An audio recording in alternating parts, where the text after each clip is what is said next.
general in marriages. A lot of marriages end because of sexuality issues in their sexual relationships. So I know that you mix sexuality with religion, and sometimes people struggle. A lot of people struggle with that. And you just mix marriage and sexuality, and some people struggle with that. You're listening to Get Your Marriage On, the fun and spicy podcast bringing you new tools and fresh ideas so that you can be the sexiest couple you know.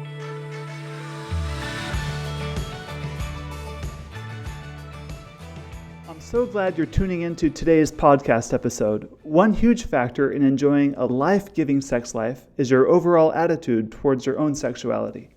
Today, I had the privilege of interviewing Dr. Anthony Hughes, and I gotta say, his positive affirmation of our sexuality is contagious. I learned that it's really good and beautiful to cultivate our own sexuality and to share that within the bonds of our marriage. By the way, Dr. Anthony Hughes is not only a sex therapist, that's a male, which is really rare. He is also a professor at Brigham Young University, which is a private religious school. So I was very interested to ask him about his take on his view of sexuality from a faith, spirituality standpoint. Spoiler alert, it's super positive.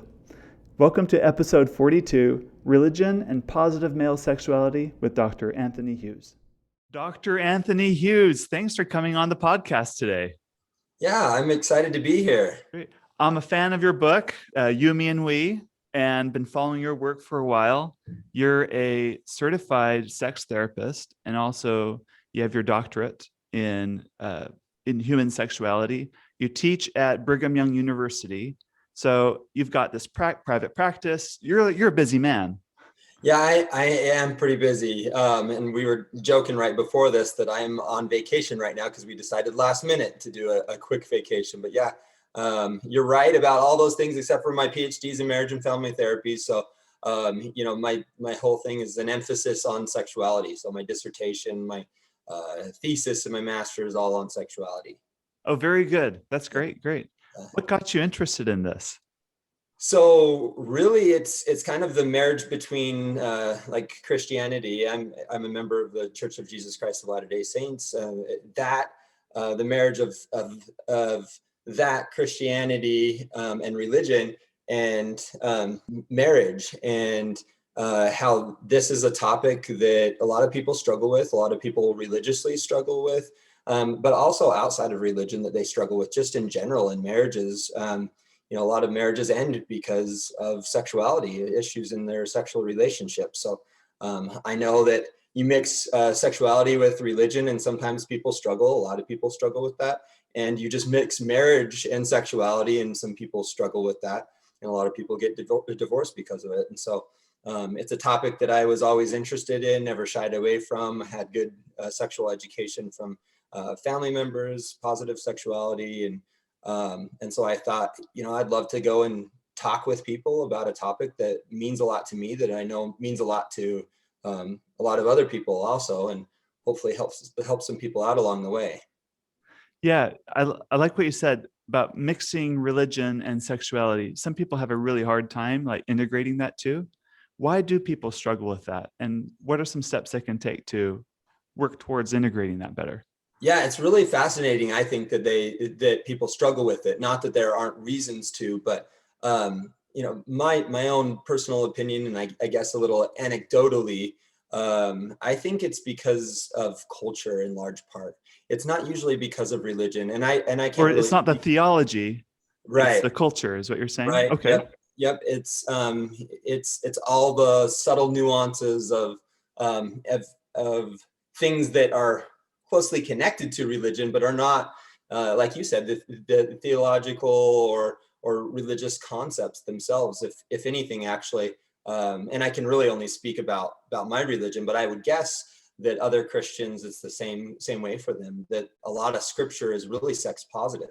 A lot of messages from leaders is like super sex positive, and I laugh about it a little bit because people that are married, for instance, and a lot of people that are religious like to get married and have sex within or have a relationship within covenant marriage. People that are married have more sex than people that aren't married. So right. Just that alone, married people are more sex positive. They're doing it more often. They're having sex more often than people that aren't married. but there's tons of messages about positive sexuality. So I always think it's such an interesting mind puzzle to try to figure out. But my best, educated guess, working with a lot of couples, supervising lots of therapists that work with couples that have sexual issues, is this idea that the culture, and we can talk more about it if you want, but that the culture becomes sex negative. And just a couple ideas about why that might be. I personally think that that's that's Satan's really cunning way of getting at a sacred bond, getting at marriages, getting at families. Like it's really intelligent. I mean, it's a really smart way to get at people and destroy things that really matter to God and matter to all of us. So that's the big reason why I think that that's the case. And then the other reason is there's a lot of shame for people about sexuality. Oh And yeah. so even though you get these messages, it's like, okay, well, you have the conversation with our kids. Well, no, you have it. That's a girl. You go have it with her. You're the mom or you're the dad. You go have it with your son. We have a lot of shame and embarrassment around sexuality. But once again, I think that's really the adversary inducing a lot of shame for us around that topic. Gotcha. So if you do struggle with those things, even now in a marriage relationship, reconciling like religion and sexuality, what are some steps you can take? Yeah, I think, I think it's a good question. What are some like broad steps for people to take? But I also think it's an individual thing. Some people have experienced trauma, and some of them it's like big T trauma. So like sexual abuse, and other people it's like little T trauma. So maybe they were caught exploring their body and there was shame, maybe unwittingly, not on purpose, from mom or dad or a sibling or something. And so for some people, there's trauma surrounding that. And so it may be diving into and working on that trauma that they've experienced, big T or little T trauma. For other people, it's really surrounding themselves by people that are sex positive. It's listening to podcasts like yours that say, hey, you can be religious and you can be like super sexual and sex positive. Those things actually go hand in hand. They're not, oil and water. They actually mix together. Like those things actually work to boost one another. They're good for each other. And one thing that I kind of want or hope that people do in religious groups is talk more about sexuality in social media with friends, talk more openly about it.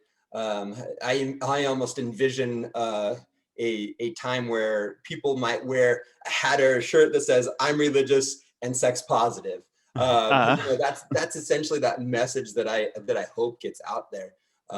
Because there's a lot of twisted ideas out in the world about what sexuality is, and I think that it destroys marriages. I think it destroys families. I think it destroys our souls and who we are as human beings and sons and daughters of God. I appreciate this discussion because years ago when I went through my own like real big growth spurt with my wife about our own sexuality, this was a big hot topic for me to kind of reconcile within me. What helped me is I really dug deep into like the doctrines, into the scripture, like into the theology. Like let's set in recognizing culture is different than theology, and really getting deep. What really helped me was, at least for me, was recognizing that we believe that God is, Christ was resurrected. He has a body, and like being physical is very much an important part of our human existence. And when you study back like the first and second century Christians, not the third, fourth, fifth, when Hellenism had a big influence in the church, but like the original church, they were very positive about having a body and a physical body. And it's later on that it crept into like, the Christian culture about how like, because it was a very Greek philosophy that our bodies are like secondary to our spirits. But anyway, so what helped me understand is like our bodies are really important. And if our bodies are important, and if God has passions and he cries and he has joy, obviously he also has like sexual passions too. And like, and then around that time we went to the San Diego Zoo as a family, and just looking around at all the variety of all these different kinds of animals and plants and everything. And like, God is a God of creation, and sex, not just for procreative purposes, but for the creation of like the excitement that comes from like two people becoming one, and the bonding and all those things. Like, I'm like super proud to be like a Christian that believes that God is a God that loves sex and sexuality and all the beautiful fruits that come from that.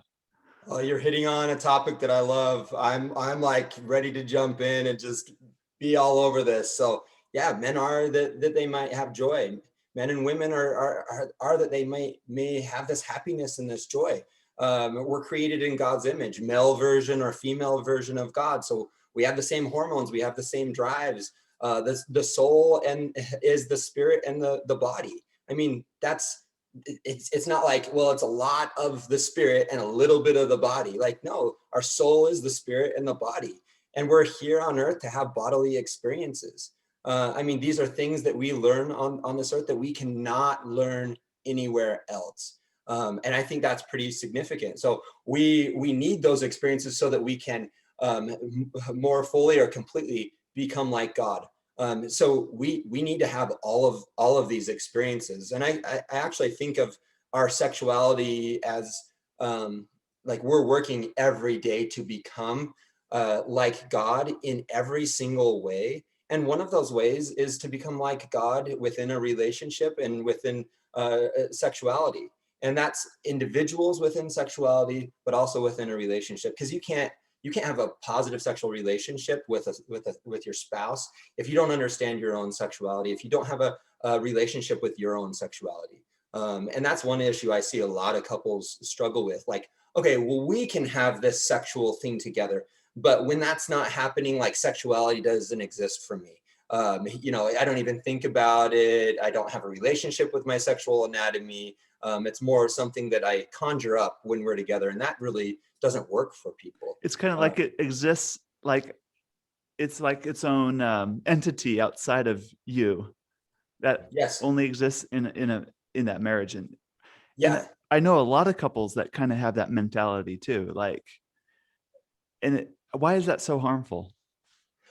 Well, I see it really leading to a lot of sexual issues, a lot of sexual dysfunction, sexual pain, lack of desire, inability to have an orgasm.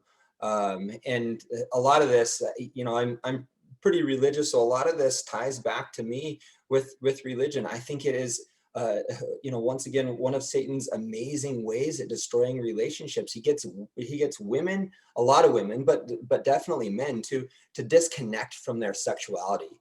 It's one thing that he works so hard at, and to forget who we are. Like all this stuff that you and I have been talking about we are created in God's image. We're working to become like Him in every way, including in terms of sexuality. So he tries to get us to forget. Satan tries to get us to forget who we are, where we're going, why we're here. I mean, that's like his objective. That's his goal. And if he can do that, and destroy marriages and families in the meantime, like he's winning. He's doing awesome. And so, I think that a big reason is because of that. I think for a long time there wasn't a lot about sexuality for women, and so I think that the world in general has done a lot to try to change that and be positive for women. But like you and I were talking right before we jumped on here, men have taken a big hit in that cause, in that I think in that pursuit for kind of balancing the scales and improving sexuality knowledge for women. Men have kind of taken a hit in that. And that's really sad, because male sexuality is super important. It's super important to be positive concerning sexuality for men and for women. And so it's too bad that it's kind of played out that way. How is male sexuality getting a hit right now in our society? What are the symptoms of that? So there's an author that I really like. Her name's Esther Perel, Uh-huh. and she talks about how she's also a clinician, and she has this book that I really like, Mating Captivity. I'm not trying to push the book, but if you're interested in these concepts, it's an awesome book. She also speaks tons of different languages. Like she's amazing. She's got all these TED Talks. She's a super awesome chick, and she talks about how it's just as legitimate for men to want connection, and she's sort of generalizing, but men to want connection through sexuality. It's just as much valid as women wanting connection through talking and through interacting in that way. She's like, why is it that one is better than the other? Why is it that like men can't long for connection through sexuality? Like, why is that talking is more important and more valid, more of a righteous Second pursuit place for connection? Yeah. Like, why does it have to be a second or third or maybe even last place? Like it, and I think that she really is hitting on something that's pretty big, because I think a lot of people in the world, and maybe it hasn't been like written in stone, like if you seek connection through sexuality, you're bad, or you're not as good as if you seek connection in these other ways. But it's definitely in relationships. It's definitely in social media. It's definitely a topic of conversation. I mean, you see that. I mean, people don't think it's as valid. Oh, he just wants to have sex. Well, okay, she just wants to talk. Like, why would that matter? Like, he wants to connect with you through sex. I mean, it could be she that wants to connect through sex, but in this topic, he wants to connect through sex. He wants to get closer to you. That's what he's saying. She wants to get closer to you through talking. And these are really generalized. Right. But I think this is one of the issues that we face. This is one of the ways that male sexuality is taking a hit, is that, the way of connecting for a lot of men isn't as legitimate as the way that a lot of women try to connect. And I just think that's not the case. And maybe the opposite extreme, kind of on the same theme, is if that's all men want, they're hedonistic, they're brutes, they can't control themselves. Like, that doesn't speak very highly of men. It makes us sound weak. Like no, that's not good male sexuality either. Yeah. And I get like the extreme of that. I get, if you are always seeking connection through sexuality, through intercourse, let's say, I get how that could be problematic. So I'm not saying, oh yeah, that, just do that as much as possible, neglect everything else. That's king. That's more important, or just as important as anything else. But I also see how it's an issue if a woman, and let's just generalize it. Let's say if a man or woman is seeking connection just through sexuality, just through intercourse, for the man or the woman that's seeking it just through that, it's problematic in a relationship. Just like for a man or a woman that only seeks connection through discussion, through going on dates and having long conversations, if that's the only way they seek connection, I see that as just as problematic as the other. So you need a good balance and blend. Yeah. You hit on one of my soapbox topics. This is huge for me. Yeah, I think that it's super important that we have that balance. And I think that maybe it's not a man or woman thing, but a person or a person thing. There's a lot of people that are driven to want to connect through certain means. And a lot of times we're paired up with somebody that, maybe has some overlap there, but also likes to connect in other ways. And I think that that's one of the beautiful things about us being so different from each other, not just between male and female partners, but person to person. I mean, a wife may long for physical touch or sexual intimacy more than the husband does, and he may long for long conversations or deep conversations or time together, or doing a project together or something like that. I think that when you can incorporate all of those things, it's synergistic, and it becomes way more than if we just do the one that she wants. We just have a lot of sex, or just the one that he wants. We just work on projects together. I think it's synergistic, and I think that there's a reason why God wants us to be in these relationships. I think there's a reason why this is a sacred relationship, a marriage, and because I think we really become like God only in having those experiences.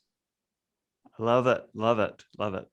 I hope those listening to this recognize how rare you are as an individual. You're a male, certified AA SECT, like certified sex therapist, with your PhD in, marriage and family therapy with an emphasis in sexuality. Like, when you go to conferences, like, are you like do you stick out like a sore thumb? Like, tell Yeah, me what that's so like. yeah, so the ASECT conferences, which is the largest professional organization, I love going to them. I think they're so much fun, but it is one place that I'm like, man, I usually feel like I'm kind of in the majority, and a lot of times I go to those and I'm usually not. And I am Hispanic. My skin is even darker right now because I'm training for a marathon, actually, St. George Marathon. I know you're a St. George guy, but other than that, I fit in the majority. I'm, middle class. I guess I can pass for Caucasian or pass for Hispanic, but Caucasian. I'm religious. I'm conservative, and I'm in a monogamous relationship, marriage, or married. Yeah, I definitely stick out like a sore thumb, which is funny because like ASEPT, for instance, and I think this is the same for lots of sexuality organizations, didn't really start out that way. It didn't start out being more of a liberal organization or membership that's more liberal, which is totally fine. I mean, it is what it is, but it used to not be. It used to be a whole bunch of people like me, maybe with a little lighter skin than I have, but a lot of people just like me. And now I definitely stick out like a sore thumb. But what was awesome is I had the supervisor that when I first got started on my ASEC certification, and this is actually so she is transgender, so male to female individual, and she was super supportive of me being part of that organization. She was like, and this is before she fully made this transition, at least to my knowledge. So I always think of her as him. He would always say, there's a need for a voice like yours in this organization. There's a need for a voice like yours out in the world. And I thought, how cool that someone that probably thinks very differently than I do is like supporting me and promoting me being in this industry. And so I thought, this is awesome. Like, I want to be part of this. And I know not everyone probably feels that same way. But I thought that was really, really neat. And I think she is right. I think there is a need for a voice like mine for lots of people, a voice like yours that is religious and sex positive. That's like, screaming it from the rooftops. Hey, you can be religious, you can be conservative, you can be liberal and religious, and you can be sex positive. Those things like are not oil and water. They can go together. So yeah. So one thing that's interesting talking to a male sex therapist is, do you treat a lot of male sexual dysfunction through your practices?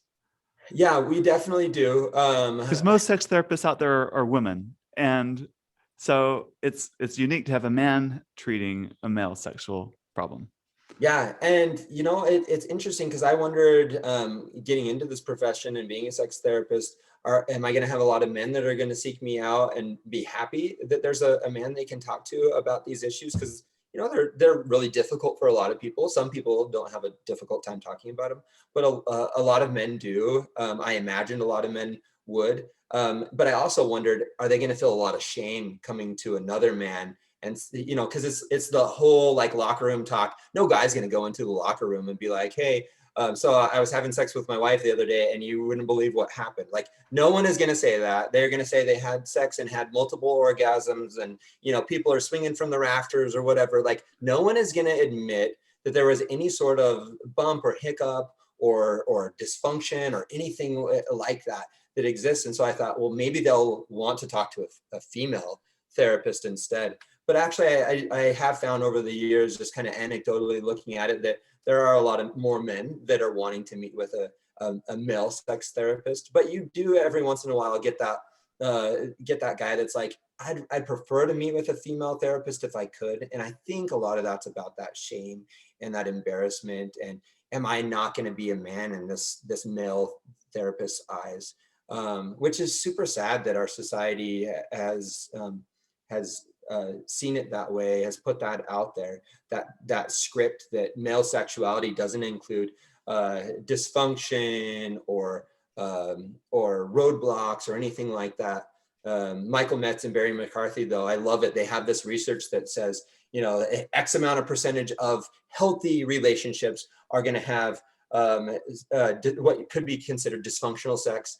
X amount of healthy, these are all healthy sexual relationships are going to have a sex where one partner's more satisfied than the other. And then X amount of healthy sexual relationships are going to have it where it's awesome for both of them. So they're like, the research shows that men and women, and these are significant numbers, and no one's going to remember percentages, but significant numbers, significant percentages of healthy couples, men and women, are going to have what could be considered or diagnosed as sexual problems, which is really nice, because when that happens, not if it happens, not thinking, oh, is that going to be me or not, but when it happens where maybe someone loses their erection, or where they have an orgasm quicker than they would like, maybe under a minute or something like that, where it could be premature ejaculation, they can roll with the punches and be like, oh, that was one of those times in our healthy sexual relationship where that happens. Huh, okay. And they roll with the punches.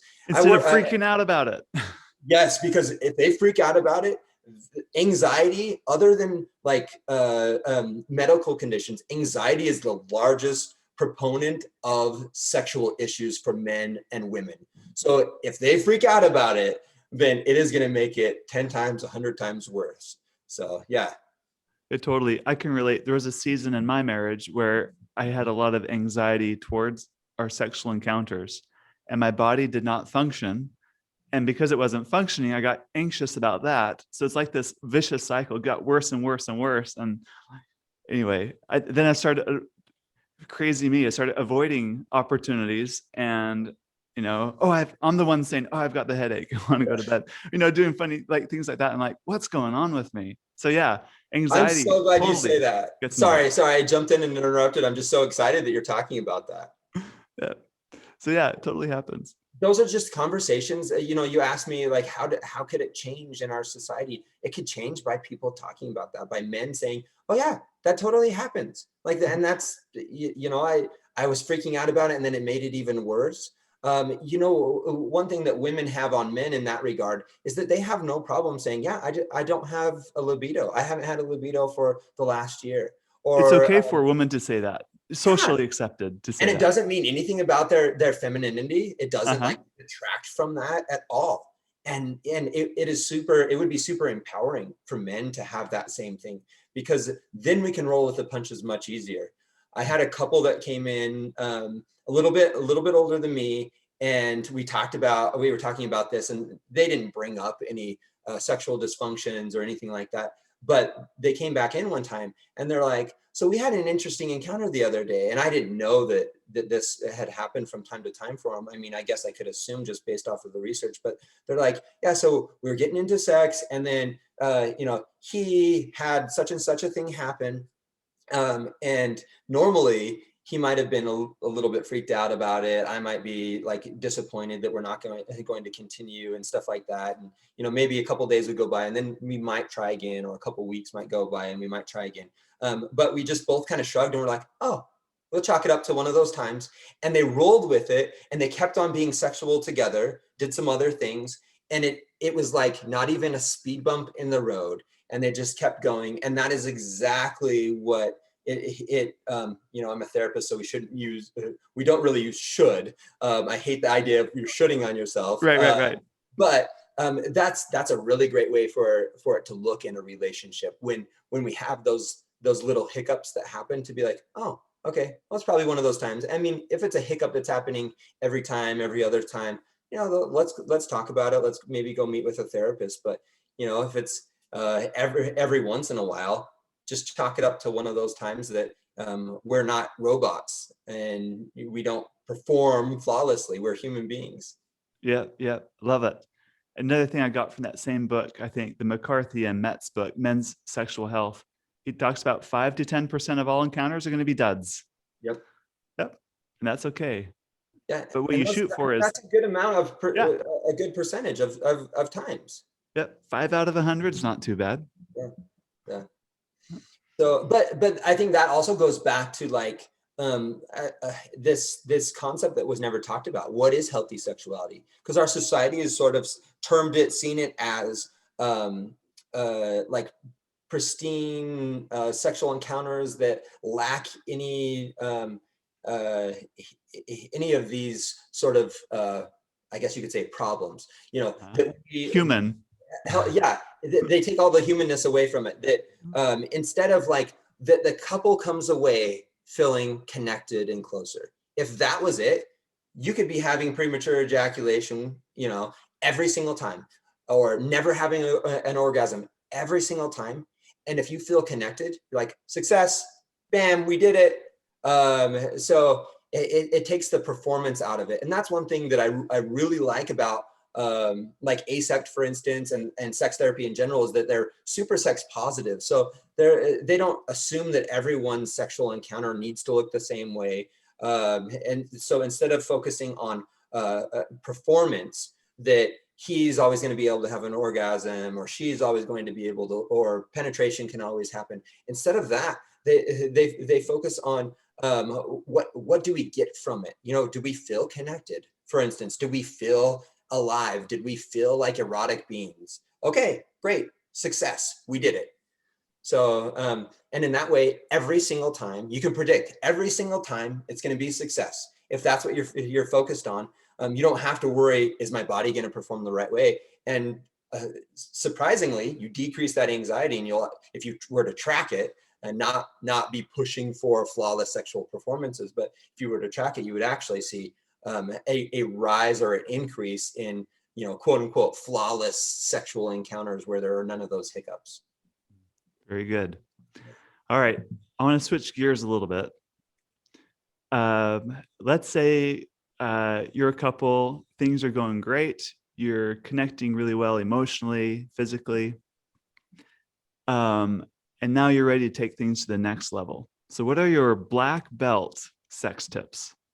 Ooh, black belt. So Sue Johnson, she's emotionally focused therapy, EFT originator, one of the originators, guru. She says that the thrill of sex is connection, and the frill, the extra stuff, is positions or novelty items or lingerie or any of that stuff. So I would say, if you're going to that black belt stage level, that you make sure that secure attachment is there, because then it's going to make all those extra things really pop.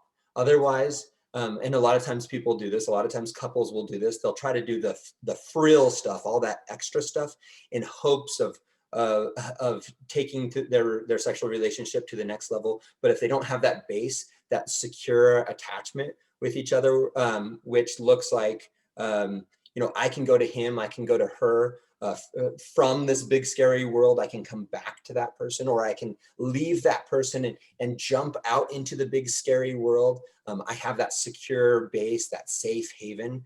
They're accessible, they're responsive, they're engaged with me. If you can have that, and those things exist also within the sexual relationship, then all of that other stuff will maybe give them those ninja skills, the black belt skills, that they're hoping for. But for me, really, that thrill is going to be that connection. But it doesn't have to look like a sacrament meeting sexual encounter. For attachment to exist, it doesn't have to be like this really slow sexual encounter. There's no noises. There's, you almost detract eroticism out. To have that secure attachment, it may be the couple's swinging from the chandeliers. It may look like that, or it may be super slow and super quiet. But if they can have that attachment, if they feel like in the bedroom, they're accessible, they're responsive, they're engaged with me, it will actually help them to be able to get to that next level. Very good. Is there anything else you want to share? No, I think, well, I could probably go on if you keep asking me for hours and hours. But I'm just glad that you had me here, and that I could be on your podcast with you. And grateful to know you, grateful to have some people listen to the rantings and ravings of a religious sex therapist. Very good. Great. If people want to find you, where's the best place for them to go? So Covenant Therapy on Instagram. We've got a pretty good social media going there. If they want to email me, Anthony@covenantsextherapy.com, I'm happy to talk with people. But yeah, I think those are the best resources. Very good. Thank you. Hey, thanks, Dan. We hope that you enjoyed this episode of Get Your Marriage On. And if you did, we would love it if you would take a few seconds to give us a rating on iTunes and to share the show with your friends. They'll thank you for life. Once you've done that, you can head over to getyourmarriageon.com for more resources about today's topic and to download our amazing marriage apps. Now go get your marriage on.